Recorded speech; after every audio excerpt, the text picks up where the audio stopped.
Are you ready to take a deep dive into one of the most essential concepts in JavaScript? I'm talking about constructor functions of JavaScript.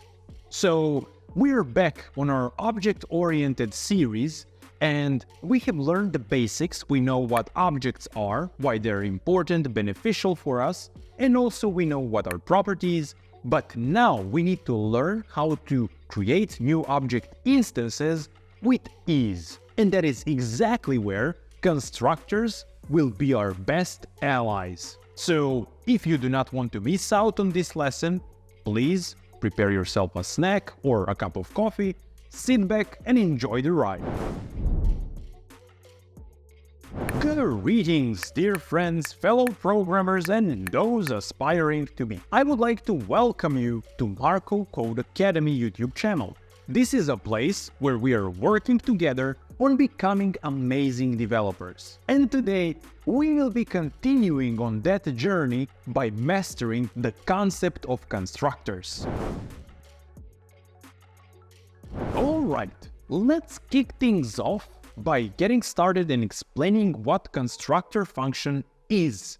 Well, it is very simple. It's a simple function which is used to instantiate new objects in JavaScript. You can think of it as a blueprint for a house. Instead of having to think about each and every single brick that goes into the process of building a house, you have this blueprint which tells you exactly what is supposed to be put where, and that way you would be able to recreate as many houses as you like and never make a mistake. It's exactly the same with constructors. They give us the blueprint for creating objects in JavaScript. And the best part is, they do it without us having to rewrite the code and repeat ourselves. Let me show you exactly what I mean. Let's head to our favorite IDE and see how everything works in action.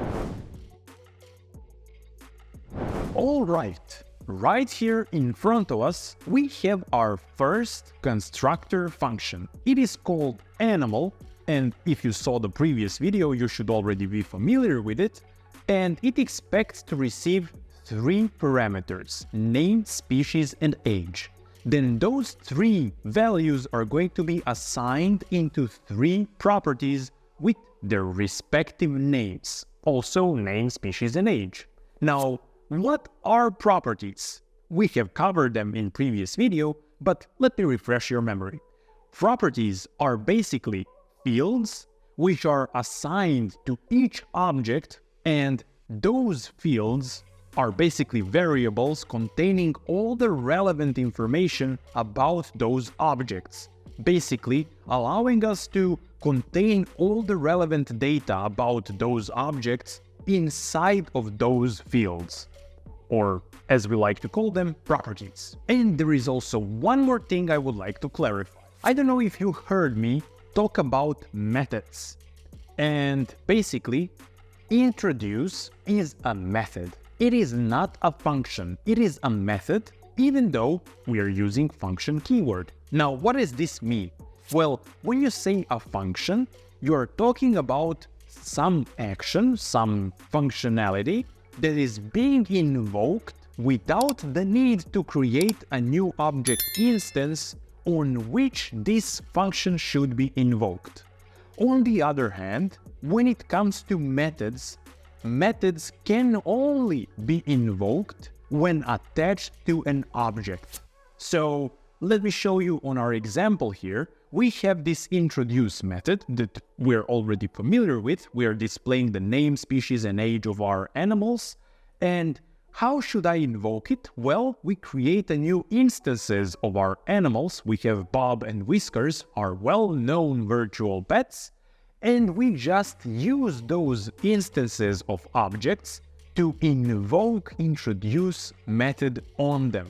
That way, we're not invoking a function introduce on anything in general, because we would not be able to display the name of our pets, because those names are specific to specific instances of objects and are not general. So if we wanted to use a function, we would have to pass the parameters about each of the objects as a parameter to that generic regular function, and then it will be able to display those values. And in our case, it is way simpler to have a method that is going to be using properties of those specific object instances and do whatever we like with them. Okay, now that we know what properties and methods are, it is time to start discussing the elephant in the room.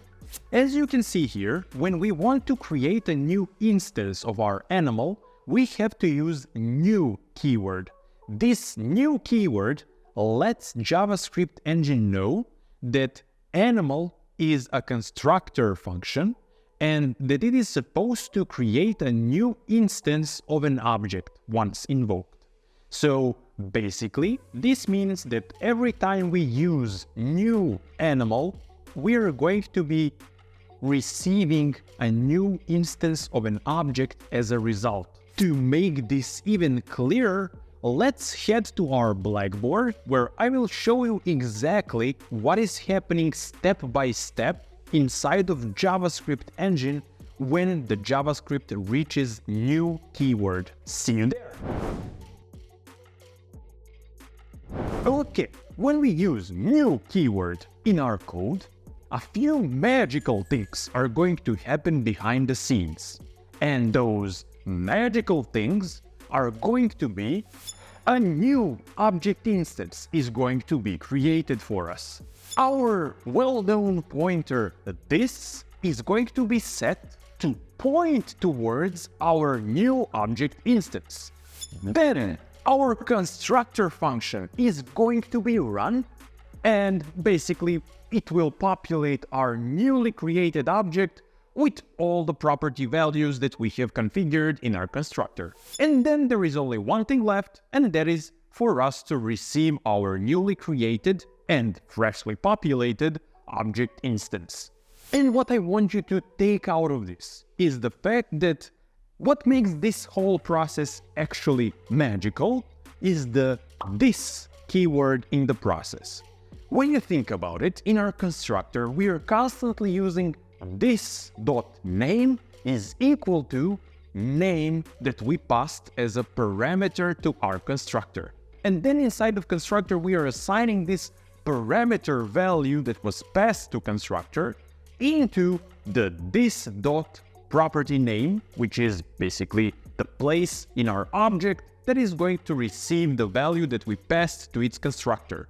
And in this case, it is very important to understand that when we are doing this, our this pointer is going to point to a new object instance, meaning that this dot name is going to be the current instance of the object and its property called name. That is the way how we can access all the properties inside of it. And once again, I don't want you to be worried about this keyword. I'm 100% aware that it's a tough pill to swallow in JavaScript. I personally was struggling about getting a firm grasp on the concept of this keyword, and it took me years to actually master it and fully understand it, because I was trying to evade it as much as I possibly could. So I don't want you to worry about it. Have in mind, we will be talking about it in depth in video series dedicated just to it. Now that we fully understand what is happening every time when we invoke our constructor functions and use new keyword with them, I want to bring your attention to one more interesting detail. As you can see, our introduce method is defined inside of our constructor function. And this is not a good coding practice. There is a way more efficient way to create methods for our objects by utilizing prototypes in JavaScript. But that we will talk about in the next video. I just wanted to let you know that this is not the most optimal solution. Now, the reason why this is not the best solution is whenever you create a new instance of an animal object, that instance will contain its own function that is called introduce. So if we have 100 instances of animal object, we will basically have 100 functions that are going to be basically attached to each of those object instances, and that is just plain unnecessary. We can use prototypes to reduce that number to just a single function. And I guess you understand that 100 is going to take way more space in memory when compared to a single function. Now that we fully understand how constructor functions work, it is time to cover factory functions. Basically, factory functions are an alternative to constructor functions.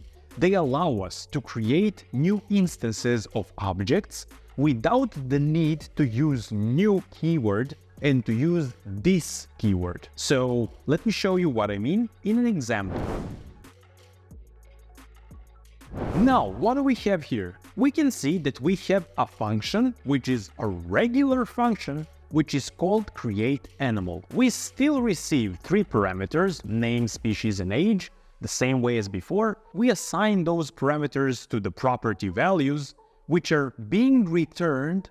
As you can see here, we are using curly braces to let JavaScript know that it is supposed to return a new object which is going to contain these exact properties inside of it.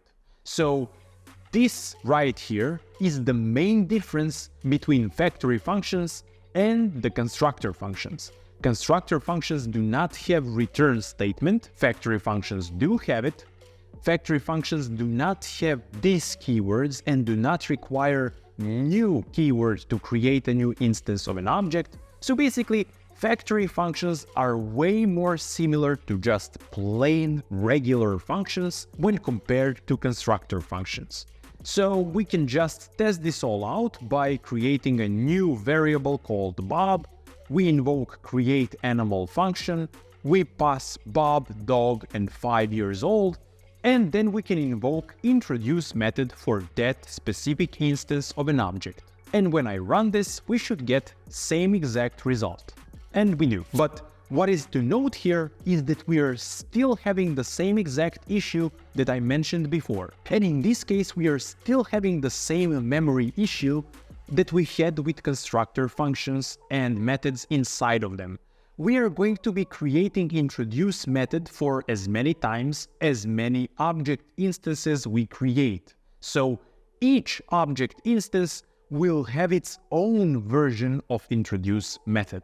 And we do not want that. So stay tuned for the prototyping in JavaScript. Basically, now we know that we have 2 options to create object instances that are fairly simple. And this is the most important thing. You are now able to make informed decision and make your choice whether you prefer to use constructor functions or factory functions based on your needs and preferences while writing JavaScript code. They both work exactly the same. And while we're on the subject, I want to let you know that ECMAScript 6 introduced a concept that basically made these 2 methods obsolete. It is called classes in JavaScript, which is basically way cleaner and more advanced way to work with objects in JavaScript. And we will have dedicated videos just to that. Of course, that is why I want to invite you to subscribe to the channel so you never miss any uploads. I hope you enjoyed this video because I sure did enjoy making it. And also, I would like to invite you to play on your own with these concepts, put it in practice, and if you have any issues, please let me know in the comment section below this video. I'll gladly try to help you out. And as usual, until the next video, thank you for watching and have an amazing day. Happy coding!